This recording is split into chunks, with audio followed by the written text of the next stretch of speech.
Welcome back to California Cooking. Today we're visiting a gorgeous new Persian restaurant that's made its way from London to the West Coast, where the ambiance is just as unforgettable as the food. And of course, with fall in the air, it's a great time to get cozy in the kitchen. I'm going to be making a creamy pumpkin tortellini soup and a warm spice Swedish apple cake, perfect for the season.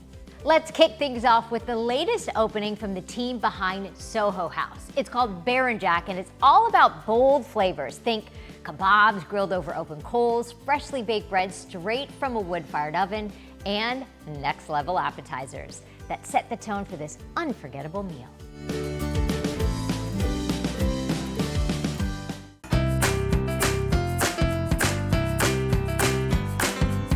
Hi, I'm Julia. Hi, I'm Kian. Welcome to Berenjak. Berenjak was created to fill a gap. I think we realized there was a need for a more contemporary Iranian restaurant. You know, these ideas and memories and flavor profiles and dishes were all plucked from, you know, my head over time, and it wasn't something that we forced. You know, it's Persian food through my lens and how I like to eat it at home. Our concept isn't created around kebab and rice. It's more to do with kebab and bread and how I enjoy eating kebab, and especially how I enjoyed eating it when I used to go to Tehran when I was little. I was very lucky to be able to go every year and see family and experience that side of my culture. I have these vivid memories of going to hole-in-the-wall shops where you'd go inside, you'd place your order, you'd get a big tray of like bread, you'd go outside, you'd get a ticket. You'd go out onto the street and you'd give this man your ticket, he'd cook your kebabs on a grill, he'd lift up your lavash bread, he'd put it inside and pull out the skewers and he'd send you on your way. And it's those kind of romantic memories of kebab with bread that I wanted to replicate at the restaurant. Since we opened in London in 2018, I guess we never expected to become, you know, custodians of such an ancient cuisine. I feel like the restaurant has also changed a lot from, you know, the start and the first concept of what it was, that very simple kebab and bread. And the restaurant has evolved so much in that time as well. I think we opened the door for, you know, a new kind of Iranian restaurant that people wanted it, you know, they were hungry for an Iranian concept that wasn't the same as a traditional Iranian restaurant. The restaurant's become a huge thing. You know, I would have never thought opening a 40-seat Iranian restaurant in London would become what it has. Such a huge part of it has been the community, you know, and then people who, like, we have people to this day, you know, guests who come to Soho every Saturday who have been coming for the last 7 years, and they know the team's name, and they come in and hug everyone and shake everyone's hand, and that has been such a huge part of you know, I don't really want to say like the success of restaurant, but yeah, I guess that's what it is, and it has allowed us to, you know, open our second one, which again, when it first happened, we never even dreamed of opening a second restaurant, and now being sat here in LA just feels so surreal. You know, if it wasn't for the people that we have in the business, we wouldn't be able to come and sit in LA and you know, open this restaurant. We've had a relationship with Soho House since, well, pretty much since we opened. We did like our first pop-up in White City House back in 2019, and yeah, we've been doing like festivals and events and pop-ups with them, and then we opened our first semi-permanent location with Soho House in Soho Farmhouse in the UK. We then opened Dumble House last year in October in Brooklyn, New York, which again was, you know, such a surreal moment to eat Berenjak foods, looking out at the Brooklyn Manhattan Bridge. Skyline, you know, in the backdrop, it's crazy. I think here it's just classic Berenjak, the original Soho menu. It's open to the public, which is huge, you know. The other two Soho House locations are private, only for members. But no, here we've got our own entrance, we've got a valet, you've got some street presence. You can come in, you can walk in, you can book on the Soho House app, you can book on our website. It's a bit more of a game changer. It's really special here having this, you know, combination of a beautiful garden, outside space, and like really, you know, making the most of what LA is with like sunshine every day and like this big outdoor culture, but then when you walk through the garden and go inside, you know, it's like the Berenjak restaurants, the atmosphere is always dark lights, like beautiful dim lighting from candles and loud music, and like the restaurant really comes alive at night when it's full, and it feels so amazing when it's dark here. So I think it's got this really beautiful balance of really intimate indoor space with that dim lighting, and then that outdoor space with a garden, like really making the most of what LA is. Stunning. As soon as the light sets, when the sun goes down, we wanted a big emphasis to be on your fresh bread and eating and dipping and ripping and sharing until like the main event, which is the kebabs, the proteins. Really happy and excited to see all this. We've got pane sabzi, which is the staple of every kind of sofreh.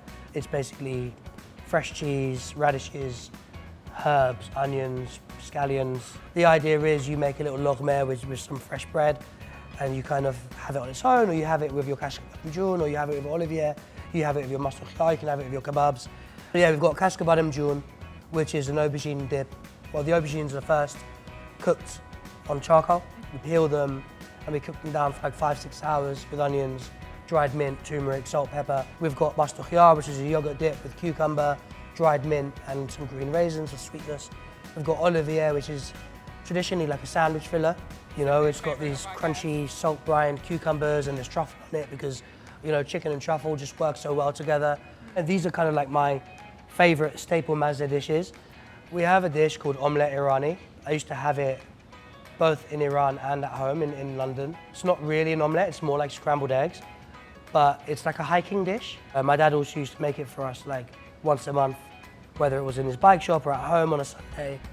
And it's kind of like my hungover dish now, so whenever we've had a few drinks, like I'll make it for my wife or like the team. I love it.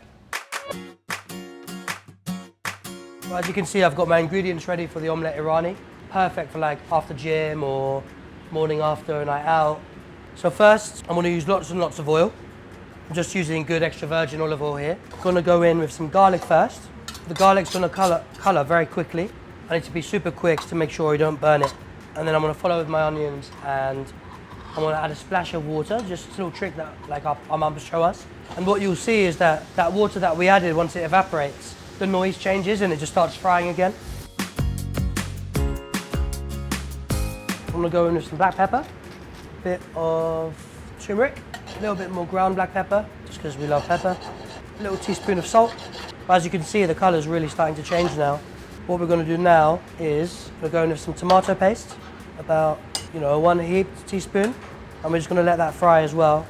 Just gonna brush it down, and you can see that's kind of like already looks really beautiful. Next, we're gonna go in with some tomatoes. These are just fresh, diced, peeled tomatoes. And what we want to do actually, we're just going to cook them down, and we want to cook these tomatoes down until this turns into a bit more of a pulp. I'm just going to add a splash of water, and then once that water's dissolved, it will start frying again. This process and the onions, probably where you're going to use the most time. We want these diced tomatoes to break down completely. A bit more oil. We are just going to go 1 egg, 2 eggs, 3 eggs. What I want to do as well, I'm just going to crack the yolks, just to get a bit more of an even cook. I'm going to go a bit more salt on the egg, because the eggs need it. And I'm going to go a bit more black pepper on the egg as well. I'm just going to let that cook out. Eggs are like just set. Now I'm just going to give it a big mix up. Just a very quick break up. And that's it, that's the omelette irani. I'm literally just going to chip this out, nothing fancy. Just going to go in with a bit of butter. I love the crunch of fresh onion, the allium kind of umami flavor that you get with it, the sweetness, spiciness, and I want to finish it off with some chives as well. So it's kind of like really deep and complex onion, tomato and egg omelette irani.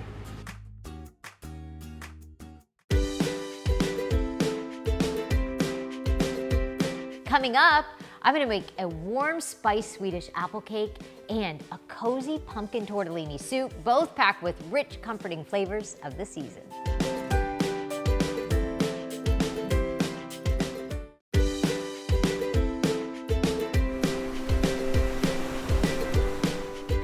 There is nothing like baking with apples in the fall, so this Swedish apple cake, it smells so good that you can barely wait for it to come out of the oven.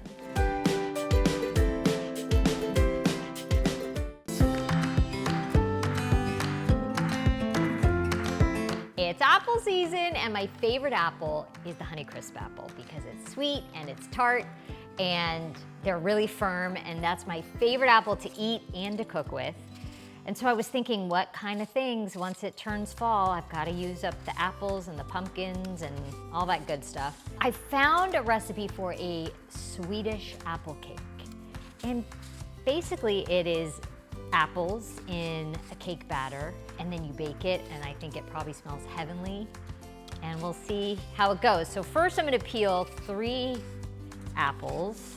I was worried that the apples would be eaten by the time I got around to this. But we got enough. The oven is set to 350. Apples are cut. I'm gonna slice the apples. I think you could cut them into chunks as well, but I like the idea of slicing. Try to get it close to the same uniform size. I wouldn't do too thick, because you wanna make sure the apples cook. Put them over here in a bowl, because we're going to hit them with some lemon juice. Lemon will keep them from browning. Add a little bit of lemon on those, no seeds. Apples are done. Okay, now to the batter. First, I'm gonna do sugar and butter. I'm gonna blend those together. One way to quickly get your butter more room temperature is I filled this with hot water, dumped out the hot water, and then just let the butter kind of hang out in there, and it softens it in 10 minutes. A cup of butter, which is 2 sticks, and then get that mixing. And then a cup of sugar. In goes a cup of sugar.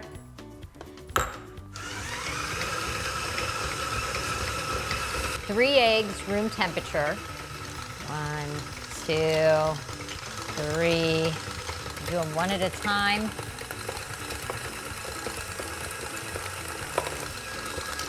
Also gonna add my vanilla.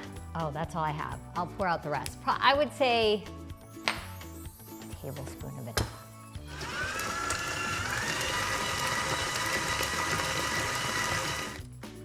Now on to our dry ingredients. We got some flour, 2 cups. This is what Ina always did to get her flour from being too flat. 2 cups of flour. Let's do some baking powder. 1, 2 teaspoons. We're gonna mix that together, just incorporate all that. Some salt, I would say a pinch. And then we're gonna do some nutmeg, ground nutmeg, like a half teaspoon. Cardamom, ground cardamom. I love cardamom. I don't use it very often, but same. Do about a 1/4 teaspoon to a half, and then cinnamon. I've got my cinnamon in here. I'm gonna do like a tablespoon of cinnamon, maybe a little more. I want it to be, I'm gonna do more of everything. I always regret when I don't put, I'm gonna a little more cardamom and a little more nutmeg. There we go. I want to have all those warm spices. Now we're gonna incorporate the dry into the wet. So let's put some in there.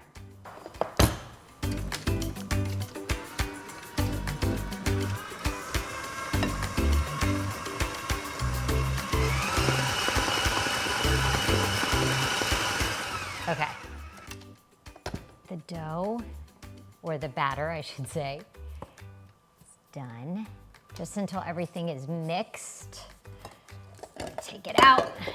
I'm gonna incorporate most of my apples. I'm gonna reserve some to make a design at the bottom. It's a lot of apples. And this will provide, the batter is quite thick, but the apples will provide all that kind of juice. It's okay if the apples break. Wow, this smells so good, oh my goodness. Okay, I have a pie dish. I'm gonna use that. And I put some parchment down at the bottom so nothing sticks. I have a little bit of butter left over, and I'm just gonna bring it all around. I don't want any of it to stick. I'm gonna put a little bit of the cinnamon sugar mixture, which I just have on hand from cinnamon toast and whatever, but you could just sprinkle a little sugar or whatever you want at the bottom. And I'm gonna arrange my apples just to be a pretty little design, because the goal is to try to flip this thing to the pretty side when it's done cooking. I've got my apples. Doesn't have to be perfect. Batter goes in. Oh my goodness. Wow, there we go. I'm gonna just press it down to get it flat.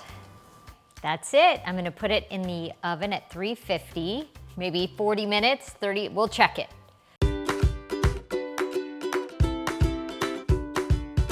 Our apple cake is done. Look at this golden brown on top, beautiful. I covered it with foil at the last 5 minutes so it didn't get too brown, and then let it cool for a little bit, and I'm gonna flip it and see if we have that pretty apple design. But it looks good for even if you don't attempt the flip. I think we'd be happy with this. Gonna try to flip, we're gonna try to flip. I've got the cake stand, I let it cool, and then I also took a butter knife and just kind of went around the edge to see that nothing was sticking. I'm not good at this.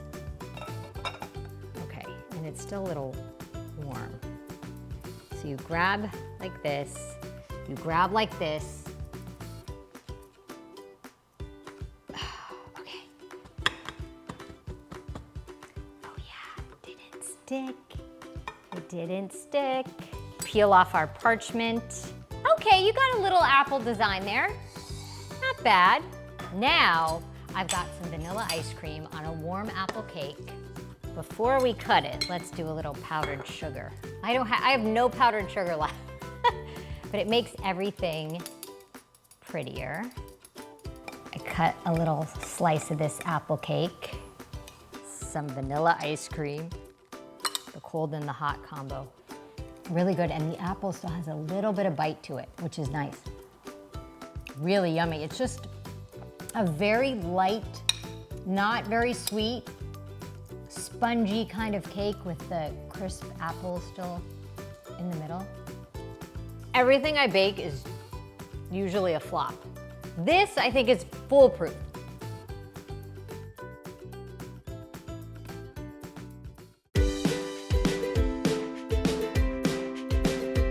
Coming up, a quick comforting meal that comes together in less than 30 minutes.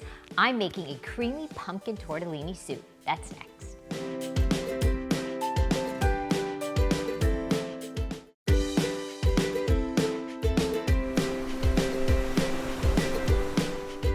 Another fall ingredient I love to cook with, pumpkin. Here's my pumpkin tortellini soup.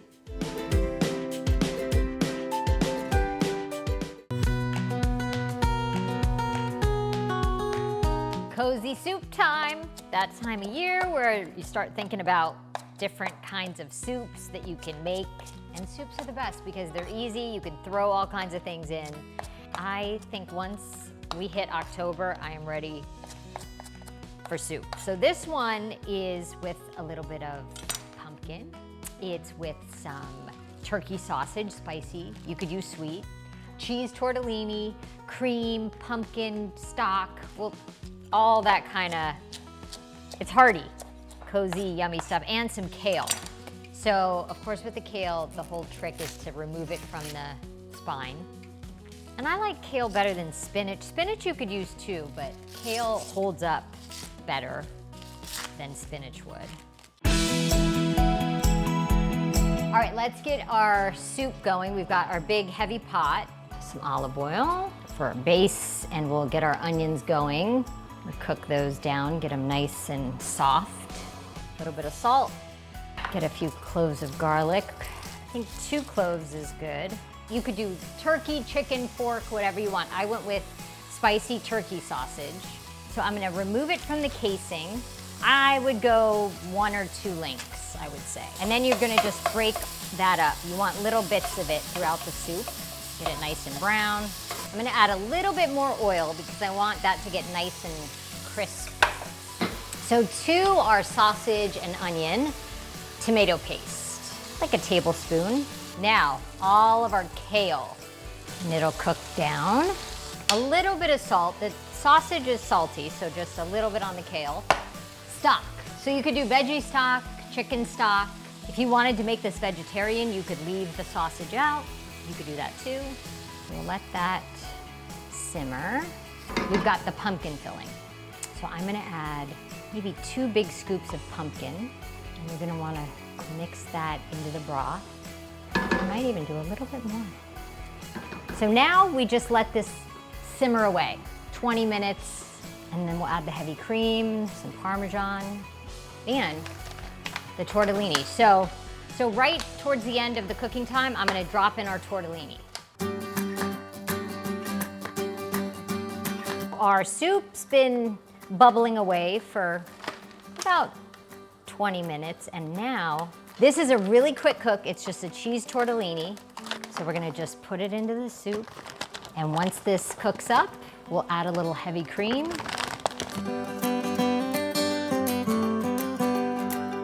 The last step to our soup, the tortellini's done. A little bit of heavy cream to make this a creamy soup. Time to serve up some soup. Pumpkin sausage tortellini soup. Got the kale in there. Right on top, got some Parmesan, which I think would be a nice addition. And that's it. 25 minutes. We've got homemade soup. And because of the spicy sausage, it's got a kick. Cozy. For the recipes we featured in today's episode, you can follow us on Instagram at KTLA California Cooking. Well, that does it for us. Thank you guys for watching. See you next time.